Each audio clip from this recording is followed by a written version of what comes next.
کسی نبی کو نہیں دیا گیا۔ اللہ رب العزت کی یہ سنت اور طریقہ رہا کہ اس نے ہر نبی کو کچھ نہ کچھ معجزہ دیا تاکہ اس معجزے کو دیکھ کر لوگ ایمان لائے، یاد رکھیں ایمان لائے۔ خود اس معجزے کا نبی کو بھی کچھ نہ کچھ فائدہ ہوتا تھا کہ اس کی ایمان میں اور بلندی ہوتی تھی، اور اس کے ساتھ ساتھ لوگ اس معجزے کی وجہ سے ایمان لاتے تھے۔ تو یہ ایک ایسا معجزہ ہے جو نبی اکرم صلی اللہ علیہ وسلم کے ساتھ ہوا، جو اس سے پہلے کسی نبی کے ساتھ نہیں ہوا، یاد رکھیں۔ یہ بہت ہی خاص معجزہ ہے جس کو عام زبان میں ہم کہتے ہیں معراج کا سفر یا الاسراء والمعراج، یاد رکھیں، یا واقعہ معراج جس کو کہتے ہیں عام زبان میں، یاد رکھیں۔ بہت مشہور ہے یہ بات، ہم لوگ بار بار سنتے ہیں معراج، اور بہت ساری چیزیں اس سے جڑی ہوئی ہیں۔ انشاءاللہ وہ جڑی ہوئی چیزوں کو ہم بعد میں دیکھیں گے۔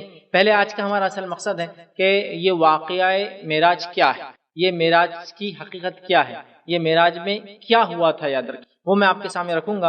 اور جو کچھ بھی ہوا تھا یہ اپنے آپ میں سب سے منفرد چیز تھی، یاد رکھیں، اور اس سے پہلے کسی نبی کو یہ چیز عطا نہیں کی گئی، یاد رکھیں۔ اور وہ تھا نبی اکرم صلی اللہ علیہ وسلم کا رات کے ایک چھوٹے سے حصے میں مسجد حرام سے لے کر ایک سفر جو شروع ہوتا ہے، جو مسجد اقصی تک ہوتا ہے، بیت المقدس تک ہوتا ہے، پھر مسجد اقصی سے سفر آگے بڑھتا ہے اور آسمانوں میں ہوتا ہے، اور آسمانوں میں جا کے نبی اکرم صلی اللہ علیہ وسلم کو ایک بہت بڑا تحفہ عطا کیا جاتا ہے، اور اس کے بعد نبی اکرم صلی اللہ علیہ وسلم واپس آتے ہیں دنیا میں، اور رات کے اس کسی گھڑی یا کسی پل میں جا کے مکمل سفر کر کے واپس جو ہے مکہ میں جو ہے پہنچ جاتے ہیں، یاد رکھیں۔ تو اللہ رب العزت کی سنت کی نبیوں کو معجزہ دیتا تھا، آپ صلی اللہ علیہ وسلم کو ایک عجیب و غریب معجزہ اللہ رب العزت نے دیا، رکھیے، اور اس کو قرآن کی زبان میں آیت کہتے ہیں، عام زبان میں ہم لوگ اس کو معجزہ کہتے ہیں، یاد رکھیے۔ تو یہ معراج جو ہے، یاد رکھیے، یہ بہت ہی بڑا معجزہ تھا، یاد رکھیے، بہت بڑا معجزہ۔ کچھ لوگ بیان کرتے ہیں، لیکن وہ اسرائیلیات ہے کہ ادریس علیہ السلام کو آسمانوں میں لے جایا گیا، لیکن وہ واقعہ بالکل بھی صحیح نہیں ہے، یاد رکھیے، وہ اسرائیلیات ہے۔ اسرائیلیات سمجھتے ہیں آپ؟ مطلب وہ باتیں جو قرآن و سنت میں نہیں ہیں، پچھلے زمانوں میں اہل کتاب کے کچھ اقوال اور ان کے کچھ واقعات میں سے وہ ایک واقعہ ہے، اس کی کوئی سچائی اور کوئی تصدیق نہیں، یاد رکھیں، ٹھیک۔ تو بہرحال یہ جو واقعہ، یاد رکھیے، سفر جو ہے یہ ایک معجزہ تھا جو کسی کے ساتھ نہیں ہوا۔ اب اس سفر کے دو حصے، اس معجزے کا جو سفر تھا، یہ معجزاتی سفر، یہ جو واقعہ تھا معراج کا، یہ دو حصوں میں ہے۔ پہلا حصہ ہے جو مسجد حرم سے لے کر مسجد اقصی، اس کو کہتے اسراء کہتے، اور پھر مسجد اقصی سے لے کر آسمانی سفر، اس کو کہتے معراج، یاد رکھیں۔ تو الاسراء والمعراج، ٹھیک۔ قرآن کے اندر اسراء کا ذکر ہے، معراج کا ذکر نہیں، یاد رکھیں۔ قرآن میں اسراء کا ذکر ہے، وہ سفر کا ذکر ہے جو نبی اکرم صلی اللہ علیہ وسلم نے جو ہے کیا، کہاں سے؟ مسجد حرم سے مسجد اقصی تک، بیت المقدس تک، پہلا قبلے تک، یہ سفر کا تذکرہ ہے اسراء۔ اور معراج کا تذکرہ، یاد رکھیے، قرآن میں نہیں، وہ ایک الگ واقعہ جو حدیث کے اندر ہم کو جو ہے بتفصیل، یاد رکھیے، ملتا ہے، یاد رکھیے، ٹھیک۔ اللہ رب العزت نے قرآن میں فرمایا، اور اس اسرائی سفر یا معراج کے سفر کے تعلق سے جو عام زبان میں کہیں گے، قرآن نے فرمایا کہا، اور سورہ اسراء یا سورہ بنی اسرائیل سورہ نمبر 17 آیت نمبر 1 میں اللہ نے فرمایا کہا، سبحان الذی اسری بعبدہ لیلا من المسجد الحرام الی المسجد الاقصی الذی بارکنا حولہ۔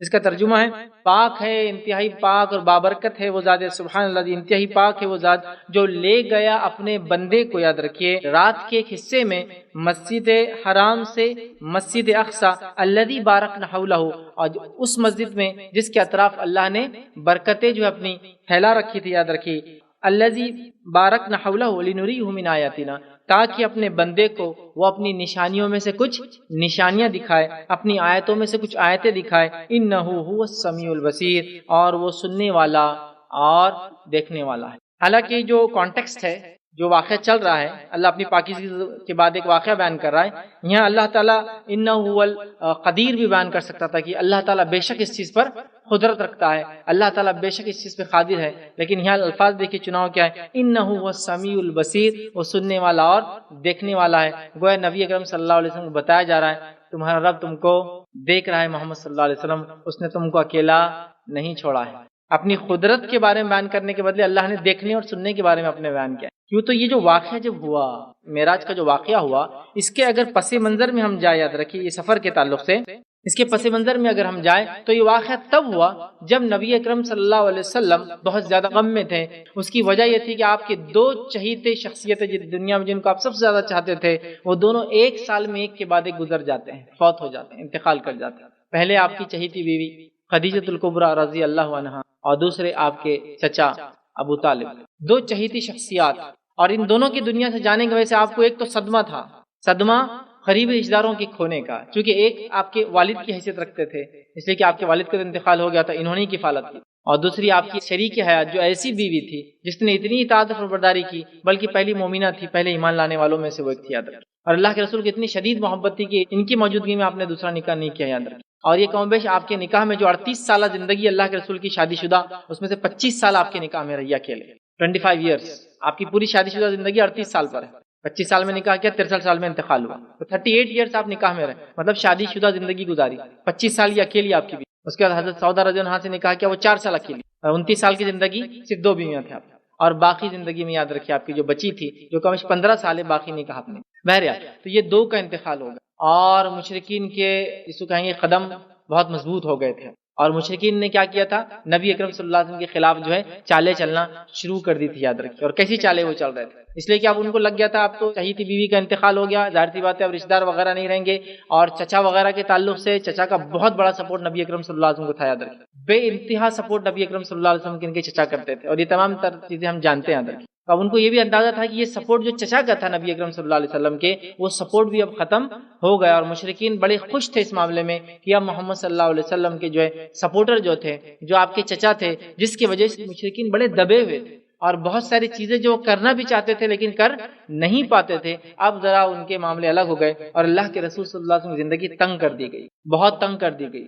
اور آپ دیکھیں گے کہ نبی اکرم صلی اللہ علیہ وسلم کے چچا کے انتقال کے بعد خاص طور سے ہم دیکھتے ہیں مشرکین کے جو ہے حوصلے بہت زیادہ بلند ہو گئے تھے، اور اللہ کے رسول صلی اللہ علیہ وسلم ہر قسم کی تکلیفیں وہ بہت آسانی سے دے رہے تھے، اور اللہ کے رسول اتنے غم میں تھے کہ اس سال کو غم والا سال کہا گیا۔ کیا کہا گیا؟ عام الحزن کہا گیا، غم والا سال۔ یہ معنی نہیں کہ اللہ کے رسول نے 1 سال غم منایا دونوں کا، نہیں، معنی یہ کہ اللہ کے رسول اتنا یاد کرتے تھے ان لوگوں کو کہ اس سال کو چونکہ 2 شخصیت ایسی چلے گی، عام الحزن کہہ دیا گیا، غم والا سال کہہ دیا گیا، یاد رکھیے۔ تو یہ ایک ایسا موقع تھا جو اللہ کے رسول صلی اللہ علیہ وسلم سب سے نیچے جا رہے تھے پریشانی کے اعتبار سے، ذہنی سکون کے اعتبار سے، تو اللہ تعالیٰ نے معراج کا سفر کرایا، اور کیا کہا، انہ هو السمیع البصیر، اللہ تعالیٰ سننے والا اور دیکھنے والا ہے۔ اللہ کے رسول کو اللہ بتا رہا ہے کہ ہم نے آپ کو یوں نہیں چھوڑ دیا، ہمیں آپ کے حالات کو دیکھ رہے ہیں، اسی لیے اس حالت میں جب آپ سب سے زیادہ اپنے آپ کو جو کمزور محسوس کرتے ہیں، آپ کے ساتھ سب سے بڑا واقعہ پیش آیا اور سب سے مضبوط واقعہ پیش آیا، جو ایک معجزے کے ساتھ ساتھ نبی کے لیے ایمان کی تقویت اور اس کی بلندی کے لیے ایک بہت زبردست چیز، سمجھ رہے بات؟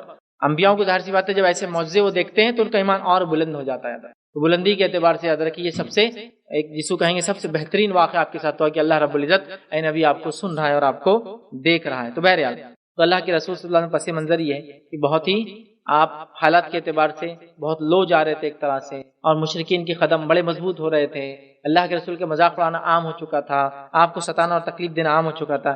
ایسے وقت میں یاد رکھیے اللہ کے رسول صلی اللہ علیہ وسلم کو معراج کرائی گئی، یاد رکھیے۔ اب معراج کے تعلق سے یاد رکھیے تاریخ کے اعتبار سے واقعہ کب ہوا، معراج کا واقعہ کب ہوا، تو یاد رکھیے معراج کا واقعہ کب ہوا اس تعلق سے بہت مختلف رائے اور علماء کے اقوال ہیں، لیکن اتنی بات تو سبھی نے کہی ہے کہ یہ اللہ کے رسول صلی اللہ علیہ وسلم کی مکی زندگی میں بالکل آخر وقت ہوا، اور خاص طور سے آپ کی بیوی اور چچا کے انتقال کے بعد ہوا۔ یہ بات تو سب نے طے کی کہ یہ بالکل زندگی کے مکی زندگی کے آخری دور میں ہوا، اور ان 2 شخصیت کے انتقال کے بعد ہی یہ واقعہ پیش آیا، اس سے پہلے نہیں آیا۔ لیکن اقوال کے اعتبار سے بہت سارے اقوال موجود ہیں، بہت ساری باتیں موجود ہیں۔ آئیے میں کچھ اقوال آپ کے سامنے رکھتا ہوں۔ پہلا قول ہے امام طبرانی لکھتے ہیں کہ جس سال نبی اکرم صلی اللہ علیہ وسلم کو نبوت ملی اسی سال معراج ہوئی، جس سال نبی اکرم صلی اللہ علیہ وسلم معراج ہوئی اسی سال یہ ہوا، ٹھیک ہے۔ دوسرا جس سال نبوت ملی اسی سال یہ واقعہ ہوا۔ دوسرا نبوت کے 5ویں سال یہ واقعہ ہوا، نبوت کے 5th ایئر 5ویں سال جو ہے یہ واقعہ ہوا، ٹھیک ہے۔ اور یہ امام نووی اور امام قرطبی کا قول ہے کہ امام آپ کے جو ہے نبی بننے کے 5th ایئر میں ہوا۔ تیسرا قول ہے یہ نبوت کے 10ویں سال جو ہے رجب کے مہینے میں، علامہ سلمان منصور پوری نے اس قول کو نقل کیا۔ چوتھا قول ہے ہجرت سے 16 مہینے پہلے 12 نبوی، ہجرت سے پہلے کے سالوں کو نبوی اور ہجرت کے بعد کو ہجری کہتے ہیں، ٹھیک ہے۔ تو 12 نبوی میں مطلب تقریباً 16 مہینے پہلے رمضان میں ہوا۔ پانچواں قول ہے ہجرت سے 14 مہینے پہلے 14 منتھ بیفور جس کو کہیں گے 13 نبوی میں محرم میں ہوا۔ اور چھٹا قول ہے ہجرت سے 12 مہینے پہلے 13 نبوی میں ربیع الاول میں ہوا۔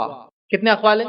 نبوت کے سال، نبوت کے 5ویں سال، نبوت کے 10ویں سال جو ہے رجب میں، اس کے بعد ہجرت سے 16 مہینے پہلے، ٹھیک ہے، جو ہے رمضان میں، ہجرت سے 14 مہینے پہلے جو ہے محرم میں، اور ہجرت سے 12 مہینے پہلے ربیع الاول میں، ربیع الاول میں۔ اتنے قول موجود ہیں یہ معراج کب ہوئی اس کے تعلق سے۔ تو میں سمجھتا ہوں اتنے قول کی تعداد سے آپ سمجھ ہی گئے ہوں گے کہ اس کی کوئی تاریخ متعین نہیں کی جا سکتی ہے۔ یہ کئی اقوال ہیں اور کسی نے بھی کسی اقوال کو ترجیح دے کے نہیں کہا کہ یہی ہوا، سب نے کہا اتنے اقوال بیان کی جاتے ہیں، لیکن ایک بات سبھی نے کہی ہجرت سے پہلے اور ان دو شخصیت کے انتقال کے بعد، اس لیے کہ سورہ اسراء کی نزول اور اس کے حالات سے یہی بات پتہ چلتی ہے۔ تو پتہ چلا تاریخ میں کثیر اختلاف ہے۔ تاریخ کا کثیر اختلاف کی کب ہوئی ہے، معراج تو ہوئی، کب ہوئی ہے؟ میں سمجھتا ہوں آپ کو ایک پیغام ضرور دے رہا ہے کہ سلف صالحین کے نزدیک معراج کی کوئی تاریخ طے نہیں تھی، جس طرح سے انڈیا پاکستان والوں کے لیے ایک تاریخ طے ہے۔ یہ میں کلیئر کرنا چاہتا ہوں، یہ میں اپنی طرف سے نہیں رکھ رہا ہوں، یہ اقوال آپ کسی بھی تاریخ کی کتاب اٹھا لیں اور ائمہ کے اقوال پڑھ لیں، چاہے آپ کسی جماعت اور کسی مسلک سے تعلق رکھتے ہو۔ سمجھ رہے آپ بات کو؟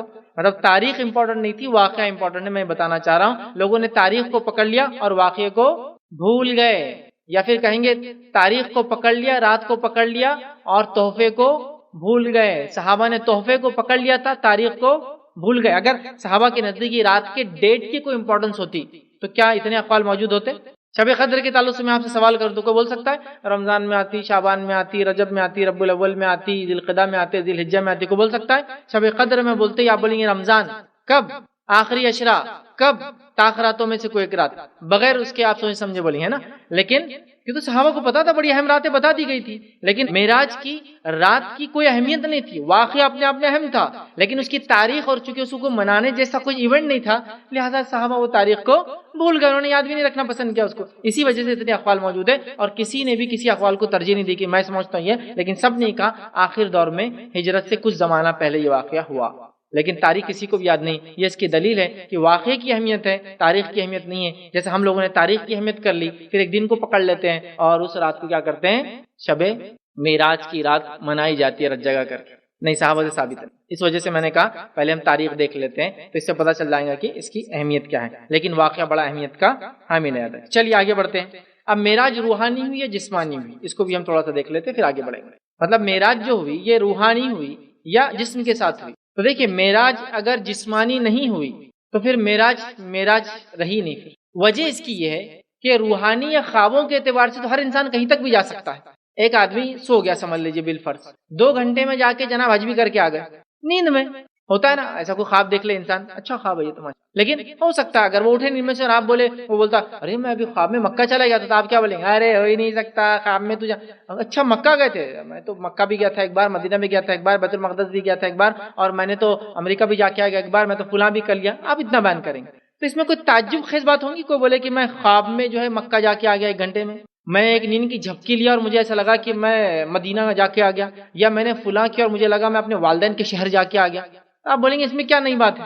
تو اگر معراج روحانی یا خواب کے ذریعے ہوتی تو کوئی معجزہ اور کوئی نئی بات تو تھی نہیں اس کے اندر، جس سے مشرکین بھڑک جاتے، مذاق اڑاتے اور بولتے تمہارا صاحب نعوذ باللہ اللہ کے رسول کو جو ہے ابوبکر صدیق کے پاس لوگ اور کہا دیکھو تمہارا ساتھی کیا بولتا ہے ابوبکر، پھر راتوں رات کے قصے میں یہ پتہ نہیں مسجد حرم سے نکل کر بیت المقدس جا کر وہاں سے آسمانی سفر کر کے واپس بھی آ گیا۔ سمجھ رہے بات؟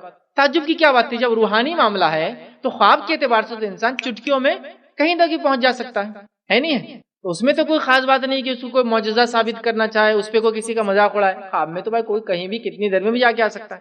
تو پتہ چلا معراج کیسی تھی؟ یہ جسمانی اور روحانی تھی، مطلب جسم اور روح کے ساتھ نبی اکرم صلی اللہ علیہ وسلم نے سفر کیا تھا۔ اب ایک اور اشکال، بہت سے لوگ ہوتے ارے یہ کیسے ممکن ہے یار کہ اسپیس میں کوئی چلا جائے اور جا کے آسمانوں کا سفر کر کے آ جائے؟ دیکھیے جس نے اسپیس بنایا اس ذات کے لیے کوئی بھی چیز ممکن ہے، یاد رکھیے اللہ نے کرایا نا یہ سفر، اللہ نے کرا اس لیے ممکن ہے۔ بہت سارے لوگ ہوتے ہیں جو پڑھے لکھے ہوتے ہیں، پڑھے لکھے ہونا اچھی بات ہے، لیکن انبیاء یہ معجزے جو ہے نا یہ ہماری عقلوں سے اونچے ہوتے ہیں، یہ ریشنل مائنڈ پر آپ اس کو نہیں کر سکتے، کیونکہ اللہ رب العزت یہ ایسا معجزہ انبیاء کو دیتا ہے تاکہ ان کی نبوت کو ثابت کرے، یاد رکھیں۔ سمجھ رہے بات؟ تو لہٰذا اس بات کو سمجھنے کی ضرورت ہے اللہ تعالیٰ نے کائنات بنائی ہے اور وہ اپنے انبیاء میں سے جس کے ساتھ جاتا ہے یہ کر سکتا ہے، نبی کو کوئی ضرورت نہیں۔ پہلی چیز یہ جسمانی اور روحانی طور سے ہوا، اس کی پہلی دلیل کیا ہے کہ اللہ نے سبحان الذی، تعجب کا صیغہ استعمال کیا، سبحان الذی، پاک ہے وہ ذات۔ تعجب خواب کے ذریعے تو کوئی کہیں بھی جا سکتا ہے، اس میں کوئی تعجب نہیں، یہ جسم کا تھا۔ دوسری چیز جو ہے اپنے بندے کا لفظ استعمال کیا، بعبدہ، اپنے بندے کو لے گیا، اور بندہ انسان تبھی ہوتا جب جسم اور روح دونوں ہوں، سمجھ آپ؟ تو دوسری چیز۔ تیسری چیز، کفار نے اس واقعے کا انکار کیا، اگر خواب میں دیکھا ہوتا تو خواب میں تو کچھ بھی دیکھا جا سکتا، تو انکار کی ضرورت ہی نہیں تھی کافروں کی، کافر نے انکار کیا نا، بولا ارے ایسا کیسا ہو سکتا ہے، تو ہی نہیں سکتا، تو کفار کا انکار دلیل ہے یہ واقعہ جسمانی تھا۔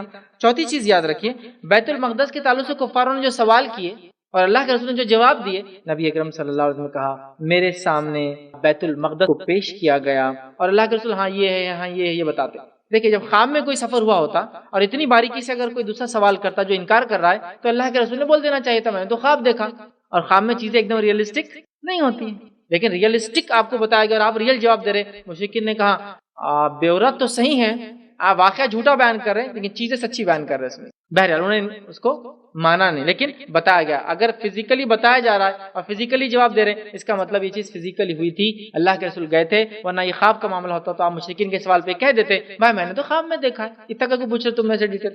سمجھ رہے بات؟ بہرحال تو یہ واقعہ کیسا ہوا تھا یاد رکھیے، جسمانی اور روحانی طور سے یہ سفر نبی اکرم صلی اللہ علیہ وسلم کا ہوا تھا۔ آئیے اس کا پس منظر ہم دیکھ چکے ہیں کہ واقعہ کب ہوا اور کیسی حالت میں تھے۔ نبی اکرم صلی اللہ علیہ وسلم بڑے پریشان تھے اور آپ کی دو محبوب شخصیتوں کا انتقال ہوا تھا اور آپ غم سے تھے یاد رکھیے بہت زیادہ، اور مشرکین نے آپ کا مذاق بہت بڑھانا شروع کر دیا تھا، زندگی کو تنگ کر دیا تھا، جسمانی اذیتیں دی جا رہی تھی۔ اللہ نے سفر کرا کے بتا دیا اے نبی آپ سے ہم شدید محبت کرتے ہیں اور آپ کا ہم بڑا خیال رکھتے ہیں، آپ کے تعلق سے بڑا دھیان رکھتے ہیں، اور آپ کو ایک ایسی چیز بتا دی گئی کیونکہ ایک بڑے مشن کے لیے آپ کو اگلا تیار کرنا تھا۔ اب یہ جو واقعہ معراج کا یاد رکھیے، معراج کا واقعہ کم و بیش 30 صحابہ سے یہ ہم تک پہنچایا تھا کہ 30 صحابہ نے اس کو روایت کیا مختلف، جس کے اندر اگر روایتوں کو اور ڈیٹیل میں جاؤ تو 27 مرد ہیں اور 3 عورتیں ہیں جنہوں نے ان واقعات کو بیان کیا یاد رکھیے۔ اب اس واقعے کو جب میں آپ کے سامنے رکھوں گا یاد رکھیے تو میں اس کو ایک کڑی بنا دوں گا، تو میں آپ کو حوالے نہیں دے سکتا کہ یہ حوالہ یہاں ہے، لیکن اگر میں آپ کو حوالے دیتے چلوں گا اور ہر حوالے کو ہم دیکھیں گے تو اس حوالے میں ہم پھر اصل ایونٹ سے بھٹک کے ادھر چلے جائیں گے، کیونکہ اس حوالے میں بہت ساری اور بھی باتیں رہیں گی۔ حدیث کا حوالہ دوں گا، یہ حدیث میں اتنی ساری باتیں ہیں، 4-5 چیزیں، تو ظاہر سی بات ہے ہم ادھر چلے جائیں گے۔ تو اب چونکہ ہم کو ایک واقعہ سننا ہے اور مجھے کڑیوں کو جوڑنا ہے، 1 کڑی 2 کڑی 3 کڑی 4 کڑی، 1 سٹیپ 2 سٹیپ، تو چونکہ مجھے ایک واقعے کی شکل دینا ہے تو میں واقعہ بیان کروں گا صرف فی الوقت، ابھی میں آپ کو حوالے نہیں دے پاؤں گا اس کے، چونکہ حوالے دوں گا اور ان حوالوں کو اگر میں آپ کے سامنے رکھوں گا تو ایک تو واقعہ بہت لمبا ہو جائے گا اور ہم پھر وہ جو سٹوری کا جو وہ ہے نا سیرا چھوڑ دیں گے ہر بار، پھر پکڑنے کے لیے بہت دور جانا پڑے گا، پھر واپس آنا پڑے گا۔ تو اس کو ایک سٹوری فارم میں لانے کے لیے، واقعوں کی کڑی جوڑنے کے لیے ریفرنسز میں چھوڑ دوں گا۔ اب واقعہ میں آپ کو سناتا ہوں کیسے کیسے یہ واقعہ ہوا، کس طرح سے ہوا، اور یہ واقعہ یاد رکھیے جیسا میں نے کہا 30 کے قریب صحابہ نے بیان کیا، جس کے اندر یاد رکھیے سب سے زیادہ تفصیل جو واقعہ میں جس صحابی نے بیان کی، واقعہ جو بیان کیا وہ ہے صعصع رضی اللہ عنہ۔ یاد رکھیے صعصع رضی اللہ عنہ نے سب سے زیادہ اس کو تفصیل میں بیان کیا۔ بہرحال ان کی روایت اور کئی روایت جس میں حضرت علی نے بیان کیا رضی اللہ عنہ، عمر ابن خطاب نے رضی اللہ عنہ، ابو ہریرہ رضی اللہ عنہ بیان کیا، انس بن مالک رضی اللہ عنہ، کئی صحابہ نے اور صحابیات میں جو ہے مثال کے طور پر جو عائشہ رضی اللہ عنہا نے بیان کیا، ان کی بہن جو ہے اسماء بنت ابی بکر نے بیان کیا، اور بھی بہرحال ایک صحابیہ ہے۔ تو بہرحال اب میں وہ تفصیلات میں نہیں جاتے، واقعے کو کڑی کے طور پہ آپ کے سامنے رکھنے کی جو ہے کوشش کروں گا۔ ٹھیک، آئیے اب معراج کیسے ہوا یا معراج کیسی ہوئی۔ پہلی چیز نبی اکرم صلی اللہ علیہ وسلم فرماتے ہیں، اور روایتوں میں کبھی کبھی اختلاف ہوتا ہے، ایک جگہ ایک بات ہوتی ہے، ایک جگہ ایک بات ہوتی ہے، ہو سکتا ہے دونوں ہوئی ہو ایک ساتھ، تو میں دونوں رکھتے بڑھتا جاؤں گا، سمجھا، دونوں رکھتے۔ آئیے پہلا نبی اکرم صلی اللہ علیہ وسلم بیان کرتے ہیں، جو ہم شروعات سے اب تسلسل جوڑ رہے ہیں، ریفرنس میں نہیں دے رہا ہوں، حوالے نہیں دوں گا، میں اب کڑیاں جوڑتے چلا جا رہا ہوں۔ نبی اکرم صلی اللہ علیہ وسلم فرماتے ہیں میں رات میں جو حتیم میں سویا ہوا تھا، یا بعض روایت میں آتا ہے کہ میں اس واقعے کے وقت جو ہے اپنے حجرے میں لیٹا ہوا تھا۔ ایک اس میں آتا ہے میں حتیم میں تھا، حتیم سمجھتے آپ کعبے کے بازو کا حصہ، جو گول دیوار ہے کعبے کے بازو، وہ پہلے کعبے کا حصہ تھا۔ مشرکین مکہ نے جب کعبے کو دوبارہ تعمیر کیا، پیسے کم پڑ گئے تو اس کو چھوٹا کر دیا تھا، تو کعبہ ریکٹینگل تھا، انہوں نے اس کو اسکوائر کر دیا۔ بہرحال کہتے ہیں کہ میں حتیم میں تھا یا میں اپنے گھر میں حجرے میں لیٹا ہوا تھا، اور آنے والے ایک فرشتہ میرے پاس آیا، اچانک میرے گھر کی چھت اپنی جگہ سے ہٹ گئی اور جبرائیل اترے۔ ایک فرشتہ میرے پاس آیا اور میرے گھر کی چھت ہٹ گئی، ٹھیک ہے، یا سرک گئی، اور جبرائیل علیہ السلام اس میں سے جو اتر کر آئے۔ فرشتے نے یہاں سے یہاں تک آپ فرماتے ہیں، اور راوی کہتے ہیں یہاں سے یہاں تک، اشارے سے گلے کا جو نچلا حصہ ہوتا ہے یہاں سے تو نیچے تک، ناف تک، اللہ کے رسول یہاں سے یہاں تک مجھے چیر دیا، مجھے اس نے کاٹ دیا۔ تو روایت میں آتا ہے گردن کے گڑھے سے لے کر ناف تک اللہ کا اشارہ کر، یہاں سے یہاں تک مجھے چیر دیا گیا، ٹھیک ہے، چیر دیا گیا۔ اس کے بعد میرے سینے سے دل کو نکال لیا گیا اور میرے پاس سونے کا ایک جو ہے تشت لایا گیا، ایک مرتبان یا ایک یوٹینسل یا جو استعمال کے لیے برتن ہوتا ہے، تشت لایا گیا جو ایمان سے بھرا ہوا تھا۔ پھر میرے دل کو دھویا گیا اور اس میں وہ تشت جو ہے ایمان و حکمت سے بھرا ہوا میرے سینے میں ڈال دیا گیا۔ تو ایک تشت لے کر آیا گیا جو سونے کا تھا، مرتبان تھا، اس میں ایمان تھا، میرے دل کو دھویا گیا اور دھونے کے بعد دل جگہ پہ لگا دیا گیا، اور میرا سینہ جو کھلا تھا اس میں تش کے اندر ایمان اور حکمت تھی، وہ ایمان اور حکمت میرے دل میں ڈال دی گئی اور واپس سینے میں رکھ دیا گیا، میرا دل واپس سینے میں رکھ دیا گیا۔ ایک دوسری روایت میں ہے کہ پھر میرے پیٹ کے اندرونی حصے کو آب زمزم سے دھویا گیا، ایک میں تو ہے دل، ایک روایت میں ہے کہ میرے پیٹ کے دیگر حصے بھی نکالے گئے اور انہیں آب زمزم سے دھویا گیا، ٹھیک ہے، اور اسے ایمان و حکمت سے بھر دیا گیا، اور اسے جو ہے شق صدر کا واقعہ ہم کہتے ہیں، سینے کے چاک کرنے کا، اور یہ واقعہ نبی اکرم صلی اللہ علیہ وسلم زندگی میں 2 بار تو آتا ہے، صحیح روایت تو ثابت ہے۔ پہلی بار کب ہوا؟ جب آپ چھوٹے تھے، دائی حلیمہ کے پاس تھے، اور یہی واقعہ جب ہوا اور بچوں میں بات پھیل گئی کہ محمد مار دیے گئے، کیونکہ فرشتے نے جب دل چیرا تو کچھ بچوں نے دیکھ لیا تھا، دائی حلیمہ ڈر گئی اور کہا یہ تو قریش کے ولی عہد ہیں، اللہ کے رسول قریش کے ہونے والے لیڈر تھے، وہ ڈر گئی کہ کچھ ہو جائے گا تو میرے پہ تو پورا قریش قبیلہ ٹوٹ پڑے گا۔ اللہ کے رسول کا ادبن کہا کہ بچے کے ساتھ بڑی انہونی گھٹنائیں ہوتی ہے، میں اس بچے کو نہیں رکھ سکتی، واپس کر دیا۔ یہ اس واقعے کے بعد تو پہلا بچپن میں طے ہے، سیکنڈ اب ہو رہا ہے شق صدر، شق چیرنے کو کہتے ہیں، صدر سینے، چل یہ واقعہ ہو گیا تھا، یہ دوسری بات تھا۔ اس کے بعد یاد رکھیں نبی اکرم صلی اللہ علیہ وسلم فرماتے ہیں کہ اس کے بعد میرے پاس ایک ایسا جانور لایا گیا جو خچر سے کچھ چھوٹا اور گدھے سے کچھ بڑا تھا۔ خچر سے چھوٹا، خچر سمجھتے نا، وہ گھوڑے سے چھوٹا ہوتا ہے، خچر گھوڑے سے چھوٹا ہوتا ہے، اور وہ کراس بریڈ ہے ڈونکی کی اور ہارس کی، ٹھیک ہے۔ بہرحال خچر گھوڑے سے چھوٹا ہوتا ہے اور گدھا خچر سے چھوٹا ہوتا ہے، تو آپ صلی اللہ علیہ وسلم فرما رہے ہیں مجھے گدھے سے بڑا اور خچر سے چھوٹا ایک جانور میرے پاس لایا گیا جو خچر سے کچھ چھوٹا اور گدھے سے کچھ اونچا تھا، اس کا رنگ سفید تھا اور اس کا نام براق تھا، اس کا نام براق تھا۔ وہ اپنا قدم وہاں رکھتا جہاں اس کی نگاہ آخری حد تک پہنچتی، مطلب اس کی رفتار اتنی تھی جب وہ چلتا کہ ایک قدم کا جو اگلا قدم وہ رکھتا وہاں رکھتا جہاں نگاہ جاتی ہے۔ نگاہ کہاں تک جاتی ہے؟ آپ کھڑ رہی ہے تو آسمان کے ستارے دیکھ سکتے ہیں آپ، اس کی نگاہ جہاں جاتی تھی پہلے قدم کا دوسرا قدم وہاں رکھتا تھا، مطلب جیسے کہ انسان کی نگاہ ستاروں تک جاتی ہے اور ہم سب جانتے ستارے کتنے دور ہیں، انلمیٹڈ، مطلب اس تک ہم پہنچ نہیں سکتے کبھی، تو وہ اگلا قدم وہاں رکھتا جہاں تک نظریں جاتی تھی، اس کی رفتار یہ تھی۔ تو براق تھا، وہ اپنا قدم وہاں رکھتا جہاں اس کی نگاہ کی آخری حد ہوتی تھی۔ مجھے اس جانور پر سوار کیا گیا، براق کو زین کس کر اور لگام لگا کر لایا گیا تھا۔ براق کے اوپر زین سمجھتے نا، جس پہ آپ بیٹھتا ہے انسان، زین کس کر اور لگام لگا کر لایا گیا تھا۔ جب میں نے اس پر سوار ہونا چاہا تو وہ مچلنے لگا، وہ ہلچل کرنے لگا، مچلنے لگا اور اس پر بیٹھنا دشوار ہونے لگا۔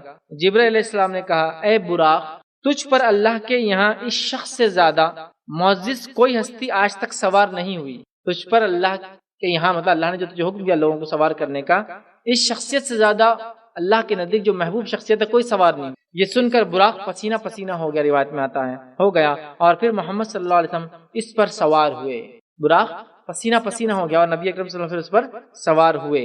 اس کے بعد بیت المقدس کا سفر شروع ہوا، ٹھیک، پھر جو ہے جبرائیل علیہ السلام مجھے وہاں سے لے کر چلے۔ آپ صلی اللہ علیہ وسلم کی سواری کی رکاب جبرائیل علیہ السلام کے ہاتھ میں تھامے ہوئے تھے۔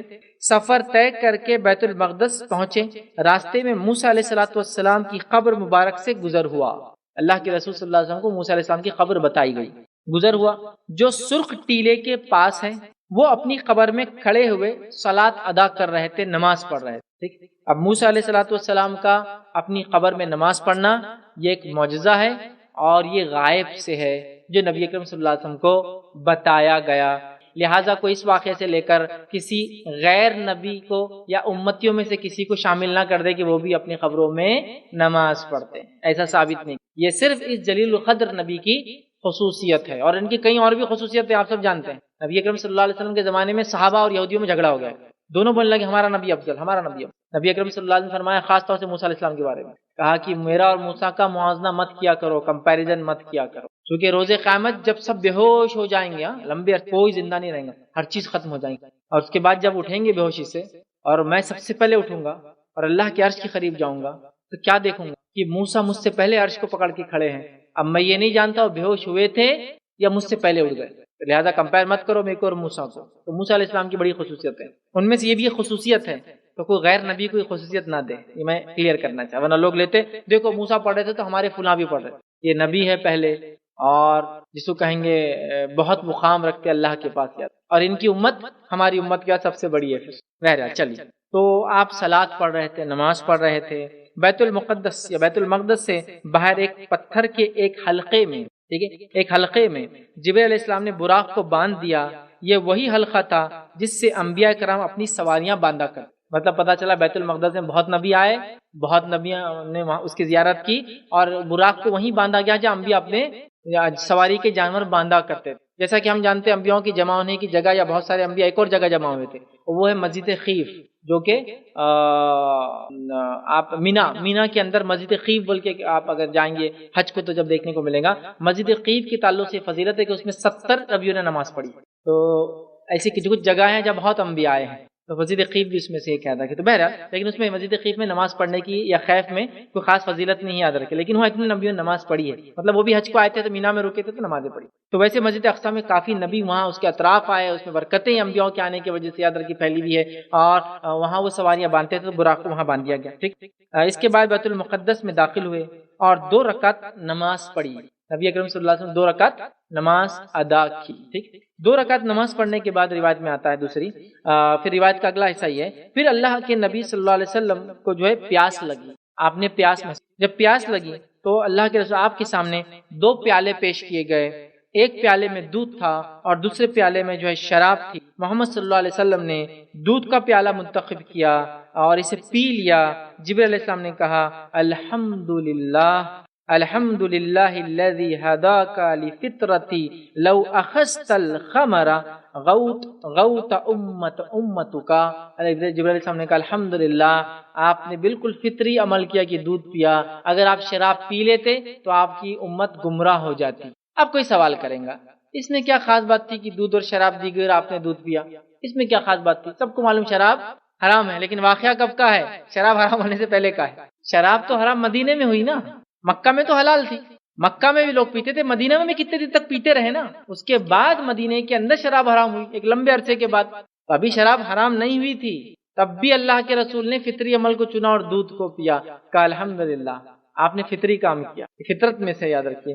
لہٰذا اگر آپ شراب پی لیتے تو آپ کی امت گمراہ ہو جاتی. بہرحال آئیے جبرائیل علیہ السلام پھر آپ سے فرماتے مجھے لے کر آسمانی دنیا کی طرف پہنچے. اب روایت میں اختلاف ہے کہ انبیاء کو نماز ابھی پڑھائی یا بعد میں پڑھائی، لیکن میں نے اس کو زیادہ بہتر سمجھا بعد والی روایت پہلی والی، اس لیے میں بعد میں رکھوں گا واقعہ نماز کا. ٹھیک. اس کے بعد نبی کریم صلی اللہ علیہ وسلم مطلب چونکہ اس میں روایتوں میں اختلاف ہے، پہلے اور بعد کی تفصیلات نہیں، لہذا کچھ نے کہا بعد میں زیادہ مضبوط دلیل لکھی، کچھ نے کہا نہیں پہلے، واللہ عالم جب بھی ہوئی، لیکن میں بعد میں رکھوں گا. تو آپ نے خود 2 رکعت نماز پڑھی. اب آسمانی سفر شروع ہوا. جبرائیل علیہ السلام مجھے لے کر آسمانی دنیا پر پہنچے. وہاں پہنچ کر دروازہ کھولنے کے لیے کہا تو دریافت کیا گیا. اب ایک بہرحال اس سے پہلے ایک جگہ تھوڑا سا رکتے ہیں اور براق کے تعلق سے ایک وضاحت کر دیتا ہوں. ہمارے پاس جو کچھ لوگ جو نفس پرست ہوتے ہیں اور خواہش پرست ہوتے ہیں، ٹھیک ہے، یا شہوت پرست ہوتے ہیں، انہوں نے کیا گڑبڑ کی معلوم آپ کو؟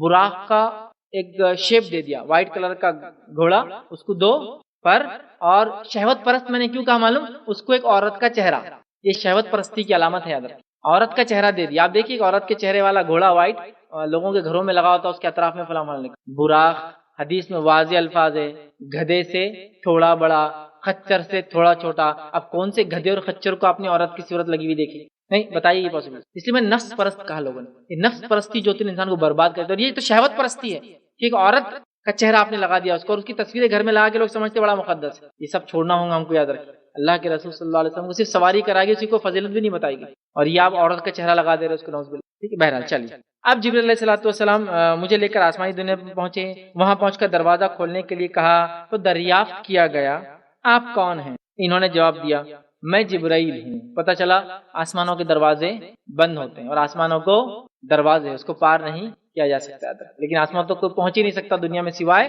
جنوں کو اللہ نے طاقت دے رکھی پہلے آسمان تک پہنچنے کی. انسانوں کو وہ صلاحیت نہیں دی چونکہ اس کا ڈسٹینس انیمیجنیبل ہوتا ہے، انیمیجنیبل دوریاں. اور ہم سب جانتے ہیں آسمان جو ہے وہ بہت بہت دور ہے. یہ آسمان بولے تو یہ نہیں جو ادا دکھتا اور اس میں ستاروں کو آپ رات میں چمکتا ہوا یا دن میں بلو بلو دیکھتے ہیں، نہیں نہیں نہیں. آسمان بولے تو یہ تو اسپیس ہے، خلا کے بعد آسمان. کیونکہ آسمان کی طرف ہے بول کر ہم بولتے ہیں آسمان ہے، لیکن آسمان نہیں ہے، بہت دور ہے آسمان، بہت دور ہے. اور صرف اسپیس کے بارے میں سائنس ہمیں یہ کہہ رہی ہے، جو اس کی ایجادات ہے وہ یہ کہہ رہی ہے کہ ہبل ٹیلیسکوپ کے ذریعے ہم یہ پتا کر سکے کہ کم و بیش 300 بلین لائٹ ایئرز تک ابھی اسپیس ہے. مطلب روشنی کو اگر چھوڑ دیا جائے اور روشنی کی رفتار ہوتی ہے 1,86,000 میل فی سیکنڈ، یا اس کو اگر رفلی کہوں تو 3 لاکھ کلومیٹر پر سیکنڈ کی رفتار سے دوڑتی ہے. اگر 300 کروڑ سالوں تک بھاگتی رہے روشنی، تب تک جہاں پہنچیں گے وہاں تک کی کائنات ابھی ہم دیکھ سکتے ہیں. اتنی بڑی کائنات. جس کے اندر کئی کہکشائیں سمجھتے اب گیلیکسیز ہیں. ملکی وے ہماری دودھیا گیلیکسی اس کو بولتے ہیں, ملکی وے گیلیکسی. یہ تو ایک چھوٹی سی گیلیکسی تھی, چھوٹی سی کو انتہا نہیں, کیونکہ ایسی بھی گیلیکسیز میں 100 ٹریلین سٹارز ہیں. مطلب ایک گیلیکسی میں 100 ٹریلین والے تو کیا بولیں گے, اس کا بہت بڑی گنتی ہوتی ہے ایکچولی. 1 بلین مطلب 100 کروڑ, 100 بلین بولے تو 1 ٹریلین, 100 ٹریلین بولے تو کتنا ہو رہا, حساب لگا لیجیے, کیلکولیٹر حساب نہیں لگا پاتے اس. ایک گیلیکسی میں 100 ٹریلین تارے ہیں جو ابھی بتا سکتے ہیں, اس سے زیادہ بھی ہوں گے تو اللہ والا. سمجھا؟ اتنی بڑی کائنات میں صرف چھوٹی سی دنیا ہے جس کی کائنات کے ستاروں کے مقابلے میں ایک ذرے کی برابر بھی اوقات نہیں ہے, اس پہ انسان جیتا ہے. اور یہ پوری کائنات صرف ایک مومن بندہ جو اللہ بولتا رہے گا تب تک چالو رہے گا, پورا سسٹم چالو رکھیں گا اللہ, جب تک ایک بھی انسان اللہ بولنے والا ہے. جس دن اللہ بولنے والے ختم ہو جائیں گے, کائنات ختم ہو جائیں گی. روایتوں میں آخری جب دور ہوگا اس میں کوئی اللہ بھی نہیں جانتا, ختم ہو جائے. اتنی بڑی کائنات صرف ہمارے لیے بنی, اتنی بڑی. بہرحال چلیے, آسمان ہے, اس کے دروازے یاد رکھیے. کھٹکھٹائے گئے, پوچھا گیا کون ہے, کہا جبرائیل ہے. پھر پوچھا گیا آپ کے ساتھ کون ہے, انہوں نے جواب دیا محمد صلی اللہ علیہ وسلم ہے. اچھا, اس معاملے میں تھوڑا سا میں رکتا ہوں. لوگ بہت ساری بار جب ایسی یہ روایت بیان کی جاتی نا تو بس بھڑک جاتے ہیں, یہ کون سی بات ہوئی, فرشتوں کو کیا معلوم نہیں ہوں گا اندر سے کون ہے, کیا محمد صلی اللہ علیہ وسلم جیسی ذات آ رہی, کیا پہلے نہیں بتایا گیا ہوں گا, فلاں ہے فلاں ہے. میرے بھائی ذرا رکو, یہ نبی اکرم صلی اللہ علیہ وسلم کی باتیں اپنی زبانی رکھ رہا ہوں, تو یہ میرا بنایا ہوا قصہ نہیں جو آپ نے وہ گستاخی رسول فلاں یہ ہے کچھ بھی بول رہے, ایسا ہوتا ہے کہ آپ مجھے مت بولیے. یہ اللہ کے رسول کی روایتیں ہیں جس میں آپ نے خود یہ فرمایا تھا میں کون ہوتا ہوں یہ بولنا نہیں, پہلے سے فرشتوں نے پہچان لیا, دروازہ کھول کے پہلے سے کھڑے تھے. تو آپ باتوں کو غلط انداز میں نہ لیں بلکہ صحیح انداز میں. تو یہاں اللہ کے رسول نے یہ فرمایا, میں وہی بات کو آپ کے سامنے رکھ رہا ہوں. آپ نے کہا کہ پوچھا گیا تو پوچھا گیا کیوں, واللہ عالم, اللہ کے رسول نے بتایا کیوں, اور صحابہ نے پوچھا کہ آپ سے کیوں پوچھا گیا, سمجھ جاؤ خاموش رہنا کافی. ٹھیک, بہرحال تو پوچھا گیا تو کہا کون ہے ساتھ میں, تو جبرائیل علیہ السلام نے کہا محمد. پھر پوچھا گیا کیا بلایا گیا ہے, جبرائیل علیہ السلام نے جواب دیا جی ہاں بلایا گیا ہے, انہیں بلایا گیا ہے. تب کہا گیا کہ ہم انہیں مرحبا کہتے ہیں, آنے والے کو آنا مبارک ہو, آنے والے کو آنا مبارک ہو. دروازے کھول دیے گئے, نبی اکرم صلی اللہ علیہ وسلم پہلے آسمان پہ داخل ہو گئے جبرائیل علیہ السلام کے ساتھ. پھر آسمان کا دروازہ کھولا گیا, میں اندر داخل ہوا. آپ فرماتے ہیں جبرائیل علیہ السلام نے مجھ سے کہا یہ آپ کے والد آدم ہے, مطلب اللہ کے رسول کے معلوم نہیں تھا. جبرائیل علیہ السلام نے بتایا یہ آپ کے والد آدم علیہ السلام ہیں, آپ آدم علیہ السلام سے سلام کیجئے.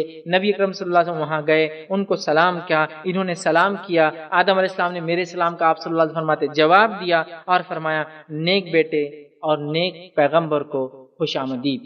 نیک بیٹے, چونکہ آدم علیہ السلام کے سب بیٹے ہیں دنیا میں, اولادیں ہیں, اور نیک پیغمبر کو خوش آمدید, ویلکم, اہلن, وہ آئے آمدید. اور اس کے بعد آدم علیہ السلام کے دائیں جانب رائٹ ہینڈ سائڈ کچھ روحیں تھی آپ سنو, اور بائیں جانب لیفٹ ہینڈ سائڈ کچھ روحیں وہ دیکھ رہی تھی. اور آپ جب دائیں دیکھتے خوش ہوتے تھے, جب بائیں دیکھتے تھے لیفٹ ہینڈ سائڈ تو غمگین ہو جاتے تھے. ٹھیک ہے, تو رائٹ سائڈ دیکھ کے ہنس پڑتے تھے اور لیفٹ سائڈ دیکھ کر رو پڑتے تھے, غمگین ہو جاتے تھے. تو ان کے دائیں اور بائیں ان کی اولادوں کی روحیں تھی. داہنے جانب جب پوچھا گیا تو بیان کیا گیا جنتی روحیں, اور بائیں جانب جہنمی روحیں. اس لیے جب جنتیوں کو دیکھتے اپنی اولاد میں سے تو خوش ہوتے ہیں, جہنمیوں کو دیکھتے اپنی اولاد میں سے رو پڑتے ہیں. ٹھیک ہے, چلیے آگے بڑھیں. اس کے بعد کیا ہوا, اس کے بعد وہ کہتے ہیں کہ اس کے بعد جبرائیل علیہ السلام مجھے لے کر اوپر چڑھے, مطلب آسمان کے اوپر, تہ بتہ آسمان, پھر اوپر کا لفظ اوپر کی طرف چڑھے. اور اسی لیے ہم اوپر کی طرف اشارہ کرتے ہیں, جب بھی دعائیں کرتے ہیں تو اوپر کی طرف ہاتھ کرتے ہیں, اوپر کی طرف دیکھتے ہیں. اور مسلم ہو یا نان مسلم ہو, جب بھی اللہ کا ذکر آتا ہے کیا بولتے ہیں, اوپر والا. جس کو نہیں معلوم بولتا ہوا اوپر والے کے ہاتھ میں. ڈاکٹر سے پوچھے بھائی ہمارا پیشنٹ کیسا ہے, بچے گا نہیں بچے گا, اوپر والا. جو لوگ بت پرستی بھی کرتے ہیں لیکن اگر دنیا میں کامیابی ملتی ہے تو اوپر ہی دیکھتے ہو شکرانے, کیونکہ ان کی فطرت میں یہ بات. اور اللہ تعالیٰ کے پاس اللہ کے رسول بھی جا رہے ہیں, دیکھیے ایک کے بعد ایک اوپر کی طرف جا رہے ہیں. یہ چیز ان لوگوں کے لیے سمجھنے کی بات ہے کہ اللہ تعالیٰ کی ذات ہر جگہ موجود نہیں ہے. اگر ہوتی تو اوپر جانے کی ضرورت نہیں, لمبا سفر, اوپر جا رہے ہیں. آسمان بھی اوپر ہے, ڈائریکشن اوپر کا ہے. اب آپ بولیں گے ہم تو اسپیس میں, ہوا میں ہے, ہم دیکھا جاتا ہے اسپیس میں ہے نا.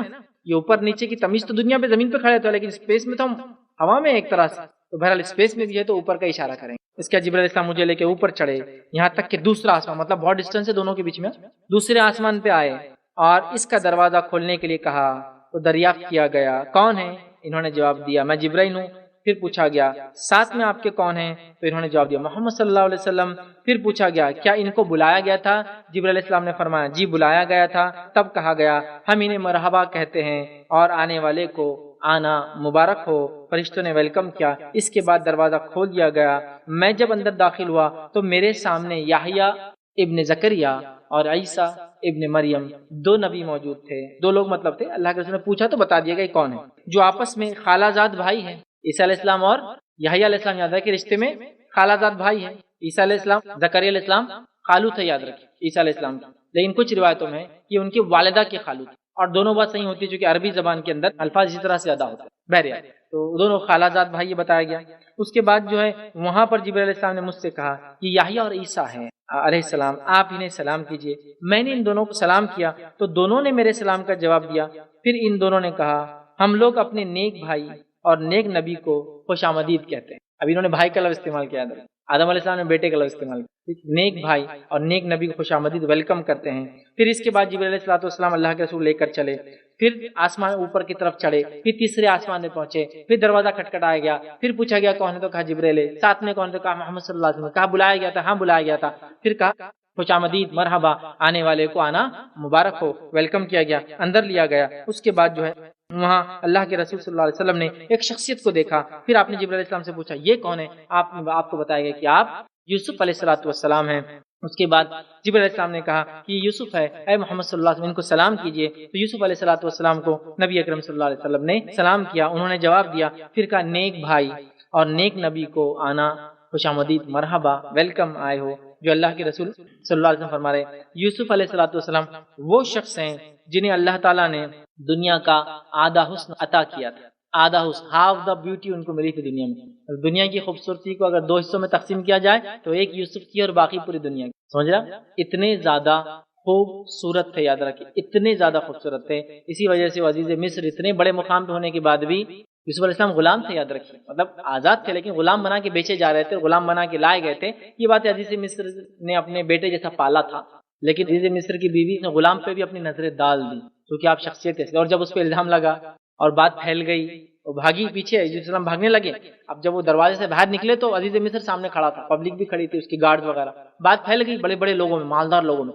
کہ عزیز مصر کی بیوی غلام پہ نظریں ڈالتی، تو اس کو بہت غیرت آئی، اس نے کیا کیا پوروں کو بلا لیا، قرآن واقعہ ہے وہ، سب کو بلا لیا، عورتوں آ جاؤ، پوری عورتیں آ کے جمع ہو گئی، سب کچھ سبزیاں دے دی، چوریاں دے دی، آپ کاٹتے رہو، اور یوسف سے کہا نکل کے چلے جاؤ ادھر سے ادھر، جب یوسف نکل کے ادھر سے ادھر گئے، عورتوں نے سبزی کے بدلے اپنی انگلیاں کاٹ لیا، سبزی کے بدلے اپنی انگلیاں کاٹ لیا، تو یوسف علیہ السلام بے انتہا خوبصورت تھے، بے انتہا، تو گویا آدھا حسن ان کو عطا کیا گیا تھا، یاد رکھیں، تو اتنے خوبصورت تھے یوسف علیہ السلام۔ چلیے اس کے بعد نبی کریم صلی اللہ علیہ وسلم، اس کے بعد جبرائیل علیہ السلام مجھے لے کے اوپر چڑھے، یہاں تک کہ ہم چوتھے آسمان پر پہنچے، دروازہ کھٹکھٹایا گیا، پوچھا گیا کون ہے، کہا جبرائیل ہے، کہا ساتھ کون ہے تو کہا محمد صلی اللہ علیہ وسلم ہے، کہا کیا بلایا گیا تھا تو کہا بلایا گیا تھا، دروازہ کھولا گیا، خوش آمدید کہا گیا، آنا ویلکم کیا، فرشتوں نے کہا کہ مرحبا جو ہے اور آپ کا آنا اس آسمان پہ مبارک ہو، پھر آسمان کا دروازہ کھولا گیا، وہ اندر داخل ہوئے، اور سامنے جو ہے چوتھے آسمان پر جو ہے ایک شخصیت اللہ کے رسول صلی اللہ علیہ وسلم دیکھی، پوچھا گیا یہ کون ہے تو بتایا گیا یہ ادریس علیہ السلام ہے، یاد رکھے،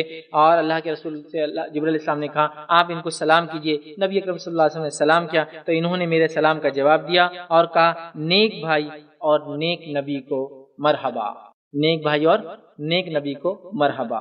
دیکھیں اس روایت میں ادریس علیہ السلام چوتھے آسمان پر ہیں، اور اسرائیلیت میں بھی ایک واقعہ تھا کہ چوتھے آسمان پر ان کی موت ہوئی تھی، لیکن وہ روایت صحیح نہیں ہے، یاد رکھیں۔ تو بہرحال جو روایتیں آتی ہیں وہ اسرائیلیات ہے، اس کی کوئی حقیقت نہیں یاد رکھے، لیکن یہ بات تو ہے کہ وہ چوتھے آسمان پر ادریس علیہ السلام کو اللہ کے رسول نے دیکھا۔ ہو سکتا ہے اسرائیلیات میں کچھ باتیں انبیاءوں کے ذریعے وغیرہ وغیرہ پہلے زمانے میں گئی ہو، لیکن انہوں نے اس میں خلط ملط کر دیا۔ بہرحال چلیے، تو جبرائیل علیہ السلام نے وہاں ملاقات کروائی اور انہوں نے ان کو ویلکم کیا، اور اس کے بعد اللہ کے رسول صلی اللہ علیہ وسلم وہاں سے پانچویں آسمان کی طرف چڑھے، یہاں تک کہ وہاں پہنچ گئے، پھر وہی دروازہ کھٹکھٹایا گیا، پوچھا گیا کون ہے، کہا جبرائیل ہے، کہا ساتھ کون ہے، محمد صلی اللہ علیہ وسلم، کا اجازت تھی تو کہاں اجازت تھی، فرشتوں نے ویلکم کیا، دروازہ کھولا اور کہا خوش آمدید، آنا مبارک ہو، ٹھیک ہے، اور اس کے بعد اللہ کے رسول صلی اللہ علیہ وسلم اندر داخل ہوئے، اور اندر داخل ہونے کے بعد آپ نے ایک شخصیت کو دیکھا، پوچھا یہ کون ہے جبرائیل تو بتایا گیا یہ ہارون علیہ السلام ہے، جو موسیٰ علیہ السلام کے بڑے بھائی تھے، ہارون علیہ السلام ہے، آپ کو کہا گیا کہ اللہ کے رسول ہارون کو علیہ السلام کو سلام کیجیے، آپ نے سلام کیا، انہوں نے جواب دیا اور سلام کا جواب دیا اور کہا نیک بھائی اور نیک نبی کو آنا مرحبا، مبارک ہو یہاں آنا، مرحبا، ویلکم۔ اس کے بعد جبرائیل علیہ السلام آپ کو لے کر وہاں سے جو اوپر چڑھے، یہاں تک کہ اگلے آسمان پر جو ہے پہنچ گیا، درکے، اور یہ چھٹا آسمان ہے، چھٹے آسمان میں پہنچ کے دروازہ کھولنے کے لیے بولا گیا، دروازہ کھولا گیا، پورے سوالات ویسی ہوئی، کون ہے جبرائیل ہے، ساتھ میں کون ہے محمد صلی اللہ علیہ وسلم، کیا اجازت ملی تھی، کہاں اجازت ملی ہے، دروازہ کھولا گیا، کہا مرحبا، ویلکم، جو ہے آنا آپ کا جو ہے آنے والے کو مبارک ہو۔ اس کے بعد آپ آگے گئے اور وہاں جانے کے بعد آپ نے ایک شخص کو دیکھا، پوچھا گیا یہ کون ہے تو کہا یہ موسیٰ علیہ السلام ہے، اور موسیٰ علیہ السلام کو جبرائیل علیہ السلام نے کہا کہ اے محمد صلی اللہ علیہ وسلم سلام کیجیے، آپ نے سلام کیا، موسیٰ علیہ السلام نے آپ کو ویلکم کیا، یاد رکھیے سلام کا جواب دیا، اور موسیٰ علیہ السلام نے جواب دیا اور کہا نیک بھائی اور نیک نبی کو آنا مبارک ہو۔ جب میں وہاں سے آگے بڑھا تو موسیٰ علیہ السلام رونے لگے، موسیٰ علیہ السلام رونے لگے۔ ان سے دریافت کیا گیا کہ آپ کیوں روتے ہیں؟ تو آپ نے فرمایا اور کہا میرے رونے کی وجہ یہ ہے کہ ایک نوجوان میرے بعد نبی بن کر آیا، بھیجا گیا، لیکن جنت میں داخل ہونے والے ان کے امتیوں کی تعداد میرے امتیوں سے زیادہ ہوں گی، تو اس بات پر میں رو پڑا۔ لیکن یہ حسد کی وجہ سے نہیں، یاد رکھیں، حسد کی وجہ سے، بلکہ ہر نبی چاہتا تھا کہ اس کی امتی جنت میں، اس وجہ سے وہ رو کہ میرے امتیوں نے میرے بعد میرا دین چھوڑ دیا، اور یہ آخری نبی ہے، حسد سے نہیں، بلکہ یہ صرف اور صرف اپنی امت کی وجہ سے، ان کی حرکتوں کی وجہ سے آپ رو رہے کہ انہوں نے مجھے چھوڑ دیا۔ بہرحال آئیے اس کے بعد آپ آگے بڑھے، 7ویں آسمان پہ پہنچے، دروازے کھٹکھٹایا گیا، پوچھا گیا کون ہے، جواب دیا گیا جبرائیل علیہ السلام ہے، پوچھا گیا ساتھ کون ہے، تو کہا محمد صلی اللہ علیہ وسلم، کیا پوچھا گیا کیا اجازت ملی تھی، کہاں اجازت ملی ہے، فرشتوں نے ویلکم کیا، مرحبا کہتے ہوئے دروازہ کھولا اور آپ کا آنا مبارک ہے، یہ الفاظ کہے۔ اس کے بعد آپ 7ویں آسمان پہ گئے اور وہاں آپ نے دیکھا کہ وہاں ابراہیم علیہ السلام، وہاں ایک شخصیت تھی بزرگ، آپ صلی اللہ علیہ وسلم نے پوچھا جبرائیل علیہ السلام سے کہ یہ کون ہے، تو آپ نے بتایا کہ آپ کے دادا ابراہیم علیہ السلام، آپ کے جد، دادا مطلب دادا پردادا سگڑ دادا، جو دادا ہوتے ہیں وہ سب جد میں، ٹھیک ہے، تو کہا آپ کی جد اعلیٰ بولتے ہیں نا، اردو کے اندر بھی لفظ آتا ہے جد ہے، یاد رکھیں، ٹھیک ہے، تو آپ کی یہ دادا ہے، یاد رکھیں۔ اور اس کے بعد جو ہے ان سے کہا، اللہ کے رسول سے کہا کہ آپ سلام کیجیے، اللہ کے رسول صلی اللہ علیہ وسلم سلام کیا، انہوں نے جواب دیا، پھر فرمایا نیک فرزند اور نیک نبی کو مرحبا۔ یہاں دیکھیے نیک فرزند، نیک بیٹے کا لفظ انہوں نے بھی استعمال کیا، اور جو آدم دونوں نہیں کہہ سکتے، ٹھیک، نیک بیٹے اور نیک نبی کا آنا مرحبا۔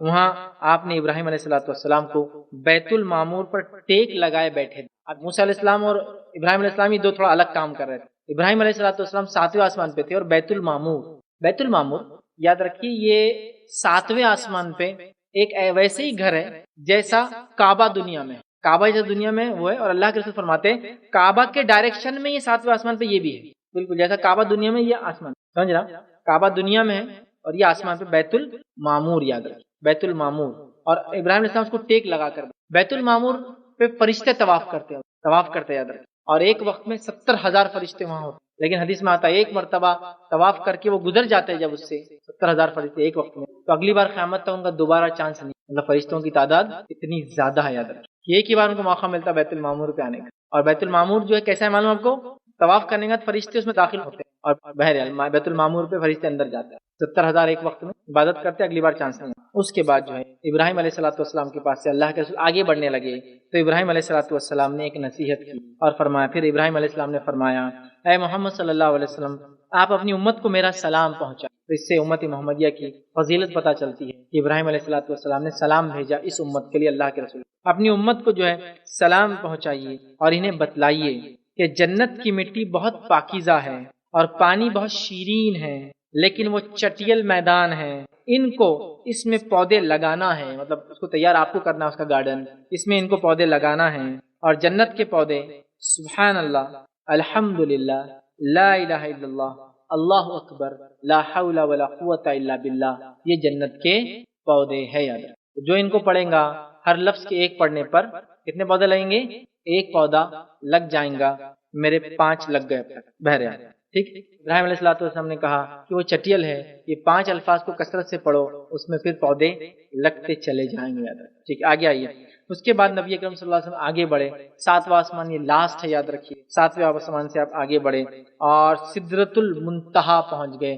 سدرۃ المنتہا یہ آخری حد ہے کسی فرشتے کی جانب، لمٹ سے آگے نہیں جا سکتا کوئی، اور وہ بھی جبرائیل علیہ السلام وہاں تک جا سکتے، ان کی اینڈ لمٹ، ٹھیک۔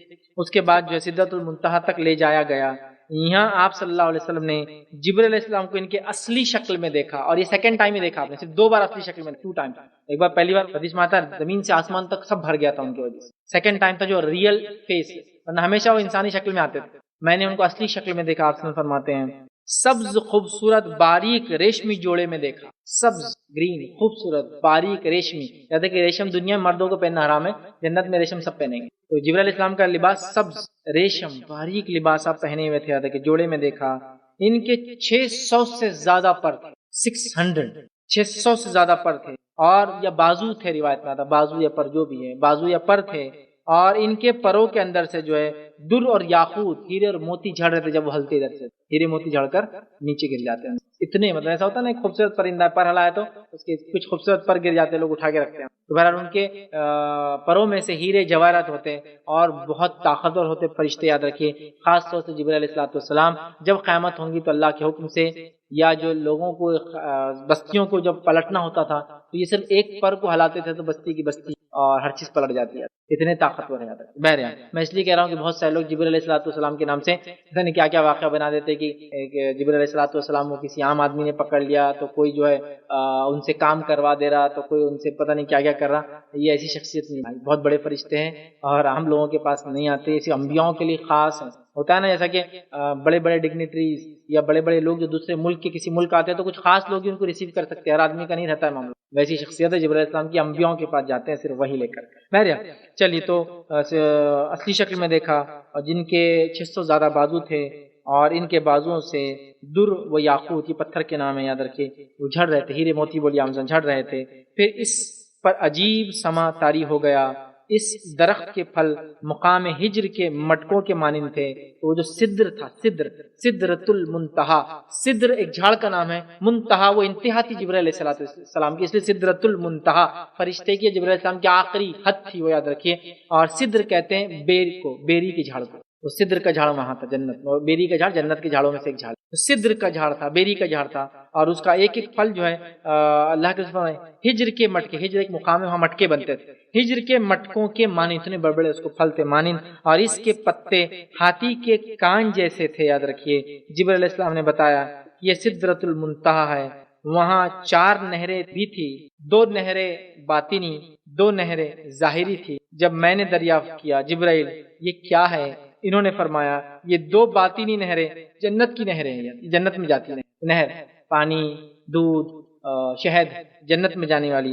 اور 2 ظاہری نہریں ہیں جو ایک نیل اور دوسری فرات، یوفریٹ یا یوفریٹ جو عراق سے بہتی ایک ندی، اور دوسری نیل جو مصر کے اندر جو ہے بہتی ہے.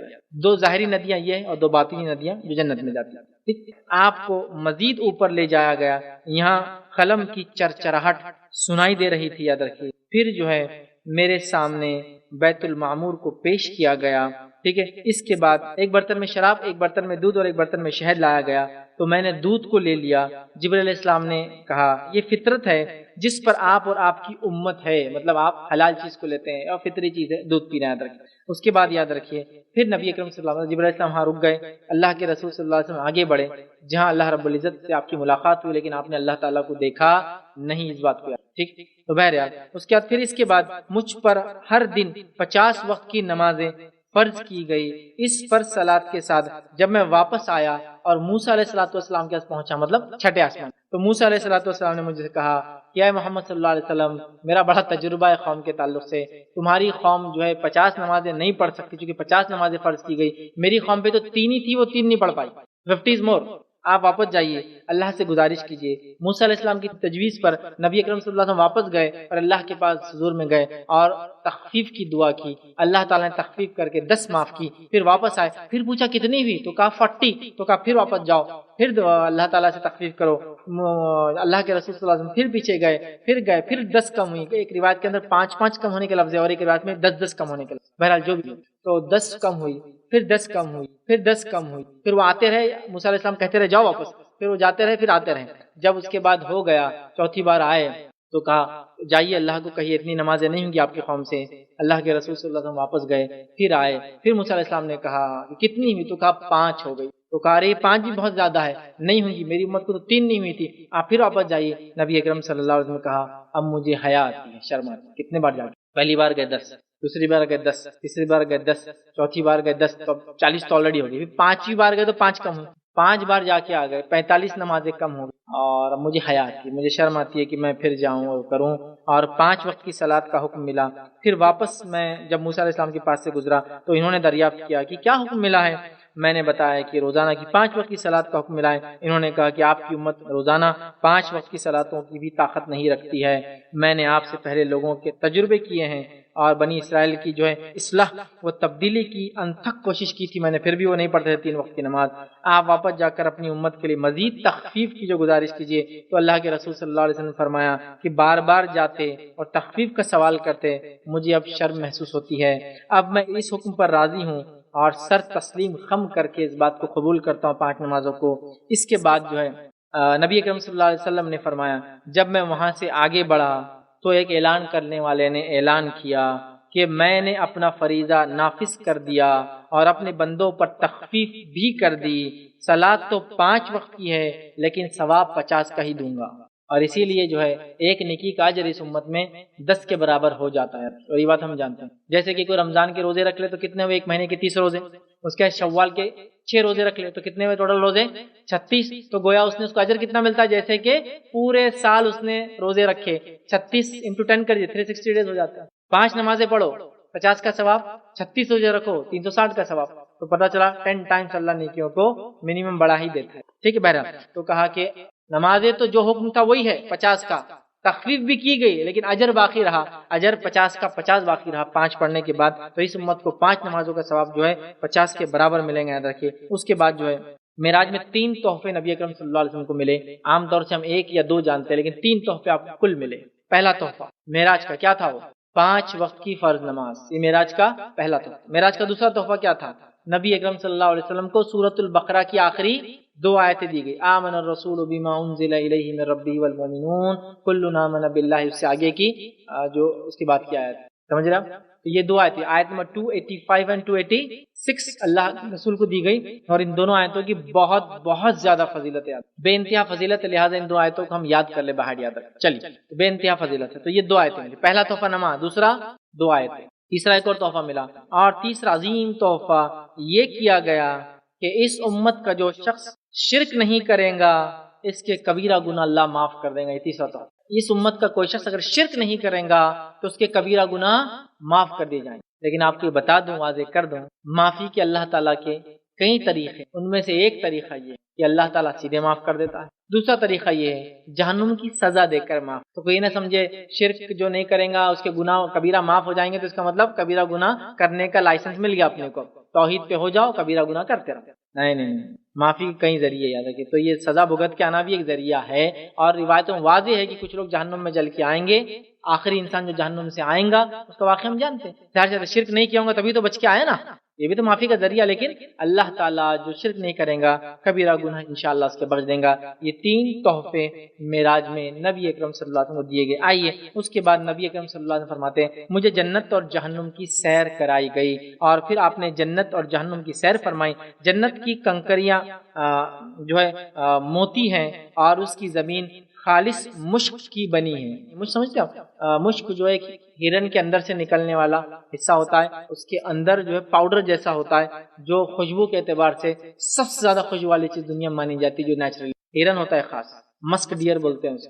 مسک ڈیئر کے اندر سے پیٹ میں سے نکلتا ہے ایک چھوٹا سا ایک تھیلی، وہ تھیلی کے اندر پاؤڈر ہوتا ہے بلیک، وہ ہوتا ہے مشک. تو اس کے جو ہے موتی اور مشک کی بہرحال زمین ہے خالص جو ہے. جنت کے جو ہے اندر آپ صلی اللہ علیہ وسلم نے نہر کوثر کا مشاہدہ کیا. کوثر جو آپ کو ملنے والی انا اعطینا کل کوثر، کوثر نہر کا مشاہدہ کیا، مطلب دیکھا کرا اس کو. اور اس کے دونوں کناروں پر جو ہے جوبدار موتیوں کے خیمے تھے اور اس کی مٹی مشک اور عطر بیس کی. یاد رکھیے شب معراج میں آپ کا گزر ایک ایسی جماعت کے پاس سے ہوا جس کے ناخن پیتل کے تھے اور وہ پیتل کے ناخنوں سے اپنے چہرے اور اپنے سینوں کو نوچ رہے تھے. آپ نے جبرائیل علیہ السلام سے دریافت کیا یہ کون لوگ ہیں؟ جبرائیل علیہ السلام نے جواب دیا یہ وہ لوگ ہیں جو لوگوں کا گوشت کھایا کرتے تھے. لوگوں کا گوشت کھاتے تھے مطلب غیبت کرتے تھے. کہ تو کسی کا غیبت کرنا اس کے مردار بھائی کا گوشت کھانا ہے جس میں. تو چونکہ وہ کھاتے تھے تو ان کو پیتل کے اللہ ناخن دے دیں گا جس سے وہ اپنے سینے اور اپنے منہ کو نوچ رہے تھے. کہ تو دنیا میں لوگوں کا گوشت کھاتے تھے. ان کی غیبتوں کرنے کی وجہ سے اور ان کی عزت و آبرو پر کیچڑ اچھالنے کی وجہ سے ان کو یہ سزا ہے. پھر آپ صلی اللہ علیہ وسلم نے کچھ ایسے لوگوں کو دیکھا جن کے ہونٹ آنکھ کی قینچیوں سے کاٹے جا رہے تھے. جبرائیل علیہ السلام دریافت کرنے پر بتایا گیا کہ یہ امت محمدیہ کے وہ خطبہ اور مقررین ہیں، وہ بیان کرنے والے اور خطیب ہے جو بڑے بڑے بیانات کرتے تھے. وہ خطبہ اور مقررین ہیں جو لوگوں کو نیکیوں کا حکم دیتے تھے اور خود اپنی ذات کو گناہوں سے روکتے نہیں تھے، مطلب بولتے ایک چیز تھے، کرتے ایک چیز تھے، اپنی ذات شریف کو فراموش کر جاتے تھے، اپنے آپ کو چھوڑ کر دوسروں کو حکم دیتے تھے، حالانکہ وہ خود بھی قرآن پڑھتے تھے مگر اتنی عقل نہیں رکھتے، کہ خود پڑھتے ہیں لیکن خود عقل نہیں رکھتے، عمل نہیں کرتے۔ پھر آپ صلی اللہ علیہ وسلم نے جنت و جہنم پر مقرر فرشتوں سے ملاقات کی، سب نے آپ کو پرتپاک خوش آمدید کا استقبال کیا، مسکراتے ہوئے شگفتہ لبوں کے ساتھ آپ کو مرحبا کہا، سوائے ایک شخص کے، مطلب ایک فرشتے کے، جس نے مرحبا تو کہا، بہت اچھے سے استقبال کیا، لیکن چہرے پر اس کے مسکراہٹ نہیں تھی۔ ٹھیک ہے، نبی اکرم صلی اللہ علیہ وسلم نے پوچھا جبرائیل سے دریافت کیا، یہ کون شخص سے استقبال تو کیا لیکن ہنستا نہیں ہے، ذرا بھی مسکراہٹ نہیں چہرے پر، جس کے چہرے پر اس موقع پر بھی مسکراہٹ نہیں؟ جبرائیل علیہ السلام نے جواب دیا، یہ داروغہ جہنم مالک ہے، یہ جب سے پیدا ہوا ہے آج تک کبھی اس کے چہرے پر مسکراہٹ نہیں۔ ٹھیک ہے، اگر آئی ہوتی تو آپ کے لیے ضرور ہنستا، اگر یہ مسکرا سکتا تو آپ کے لیے مسکراتا، لیکن آپ کے لیے بھی نہیں کیا، مطلب یہ کبھی ہنستا نہیں جب سے پیدا ہوا۔ ٹھیک، مطلب وہ سخت فرشتے ہیں کیونکہ وہ جہنم میں لوگوں کو ڈالنا ان کا کام ہے، یاد رکھیے۔ اسی طرح نبی اکرم صلی اللہ علیہ وسلم آسمانوں سے پھر 7 6 5 کرتے کرتے لوٹ کر واپس آئے، پھر نبی اکرم صلی اللہ علیہ وسلم زمین کی طرف آئے، واپس ہوئے، اور واپس ہونے کے بعد آپ بیت المقدس پہنچے، یہاں آپ نے تمام انبیاءوں کو نماز پڑھائی، یاد رکھیے، جو جمع ہوئے تھے، اور آپ نے ان کی امامت فرمائی، اور سب نے آپ کی اقتداء میں نماز ادا کی۔ اسی لیے اللہ کے رسول صلی اللہ علیہ وسلم کو امام الانبیاء کا خطاب دیا جاتا۔